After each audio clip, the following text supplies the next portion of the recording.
So, good day ma'am. My name is Geronimo Cabrera Jr.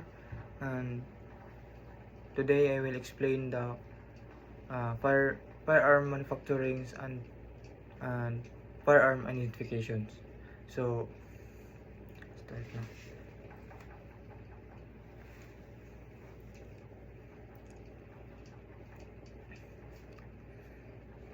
So, how's the barrels is made? So, natay upat ka pamaagi na paghimo sa barrel. Number 1 is natay gitawag na drilling. So, unsa man ang drilling? So, ang drilling is mao kibali ni siya ang mo create og hole or bangag sa metal para naay maagihan sa bullet nato if magama na siya magama ng firearm. So dili man gyud na totally smooth or accurate ang pag-drill. So napud tay way na para ma-smooth ang bore. So gitawag nato ni siya na reaming. So ang reaming is mao kibalay ni siyang magpa-accurate sa paggawas sa bala or magpa-accurate sa bore or para ma-smooth ang bore. Mao ni kibali kani siyang reaming is mao ni kibali siyang magpa-smooth. Then number 3 is napud tay gitawag na rifling. So si rifling is ang concept ni rifling is mao kibali ni siya ang katong magkuan sa bore para mag-create sa grooves. Unsa man ning grooves? So ang grooves, ang pulos pud ni grooves is para paggawas sa bullet is mag-spin na siya, then magtuyok na ang bullet sa paggawas para accurate ang paggawas sa bullet. Then kusog sa paggawas sa bullet nung mag-spin siya mo ni trabaho ni grooves.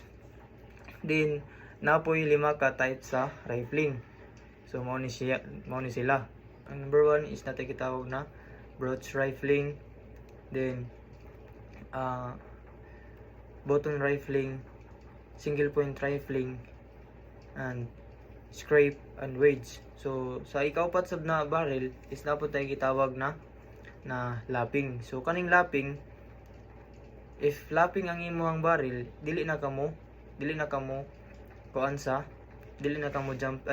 adto sa rifling. Gibali gikan lang kag drilling, then sunod ka sa reaming, diretso na ka sa lapping. Kaya ang lapping sa good is very smooth bore. Kibali kani siya, ang best example ani na firearms is mao ni ang shotgun. Mao ni shotgun kay smooth bore man lang na sila. Then sa types of firearms characteristics is natay duha ka characteristics na the class characteristics and the individual characteristics. So unsa man ni ang class characteristics? So ang class characteristics is giplanuhan ni sa manufacturer ay gihimo ang pusil, while ang and then sa individual characteristics is ibali may kalahian jud sa every gun. May kalahian jud nila. Kay example ana, kibali gahimo na pinakauna na pusil. So ang katong gigamit dito sa grooves, din dito sa last na paggagamit gigamit sab is ibali mohabol naman gitong dito sa pagkuan sa bore. So nagi kalahian nila. Mao nang ang dito sa class characteristics is intention jud nila na same model sila. Then diri sa individual characteristics is wala intention sa manufacturer na magkalahi sila, pero nagi way na magkalahi jud sila. Kay mo to akong giingon na magkadugay, magkalahi jud siya, magkalahi sa jud ang shape dito sa pag-create og groove. So unsa man ang diha sa kuan sa groove or sa bore, paggawas sa bullet sab. So kanang bullet dili sab gyud na sila same bisan pag same model na sila sa pusil, dili gyud na sila same og mark dito sa bullet na sa lahi sab na pusil. Mao bitaw ng pagkuan sa crime scene, if makuan nila na kadto na pusil ang gigamit, so magkuan gyud na sila og magtesting gyud na sila sa og pabuto dito sa pusil na ilahang gisuspikan. So para matrace nila kung same ba gyud na firearms ang gigamit sa pagkuan dito sa biktima o sa pagpusil or dito sa crime scene na nahitabuan. And then natay class characteristics of firearms. So natay pito ka class characteristics of firearms. So number 1 natay gitawag na bore diameter. So kani si bore diameter is makita lang gyapon naton siya sa barrel katong sa bore bitaw. Usually measured ni siya in inches or millimeters. So number 2 is ang numbers of lands and grooves. So kani sila is same or equal lang ni sila ang number nila. Then na sila na size na 3 to 8, pero ang modern number ani or sa ginagamit na firearm is kadtong 5 to 6. So unsa man ni kani si lands og grooves, kani si lands is elevated portion ni kibali siya. So taas ni siya kaysa kang grooves, kay si grooves kibali depressed portion ni siya.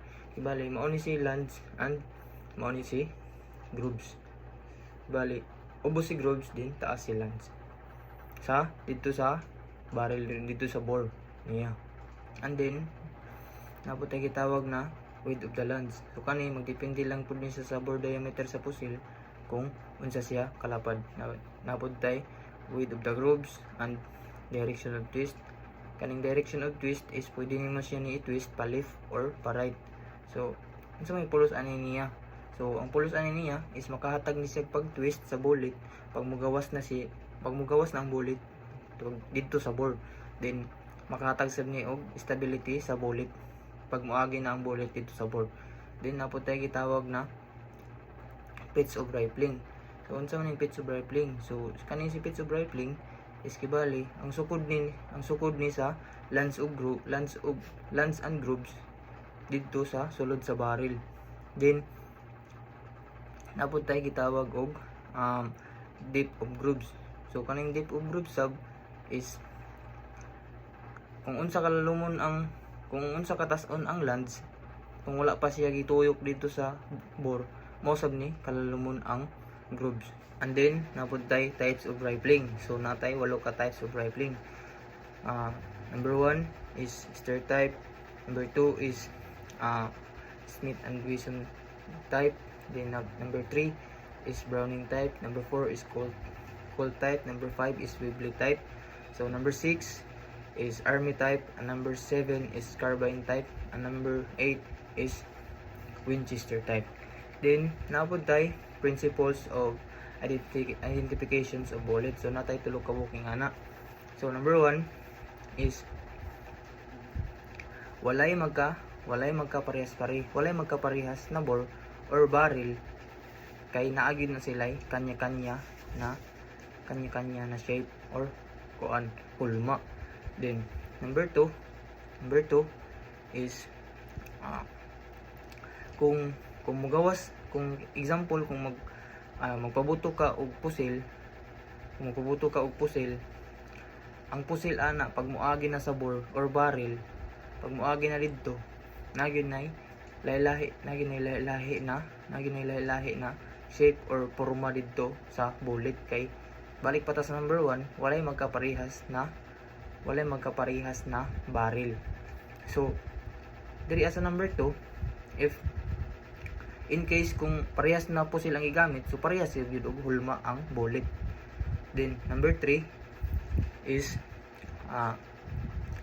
pag magpabuto daw ka, number 3, ang barrel is maghatag yun na og tab mark dito sa bullet. Mao na sa number 3.